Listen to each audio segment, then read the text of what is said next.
સમાચાર દ્વારકાથી દ્વારકાના ખંભાળિયા યાર્ડમાં મગફળીની આવક કરાઈ બંધ। ખંભાળિયા યાર્ડમાં 8 ડિસેમ્બર સુધી મગફળીની આવક કરાઈ બંધ। માર્કેટ યાર્ડ મગફળીથી છલકાતા નવી આવક પર પ્રતિબંધ। જામ ખંભાળિયા યાર્ડ બહાર ખેડૂતોના વાહનોની લાંબી લાઈનો જોવા મળી છે।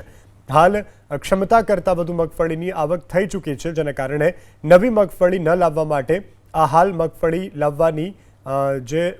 લાવવા ઉપર પ્રતિબંધ છે તે ફરમાવવામાં આવ્યો છે। 8 ડિસેમ્બર સુધી મગફળીની આવક બંધ કરવામાં આવી છે। માર્કેટ યાર્ડ હાલ મગફળીથી છલકાવું છે, જેને કારણે નવી આવક પર પ્રતિબંધ લગાવવામાં આવ્યો છે। જામ ખંભાળિયા યાર્ડ બહાર ખેડૂતોના વાહનોની લાંબી લાઈન લાગી। સમાચાર દ્વારકાથી દ્વારકાના ખંભાળિયા યાર્ડમાં મગફળીની આવક કરાઈ બંધ। ખંભાળિયા યાર્ડમાં 8 ડિસેમ્બર સુધી મગફળીની આવક કરાઈ બંધ। માર્કેટ યાર્ડ મગફળીથી છલકાતા નવી આવક પર પ્રતિબંધ। જામ ખંભાળિયા યાર્ડ બહાર ખેડૂતોના વાહનોની લાંબી લાઈનો જોવા મળી છે।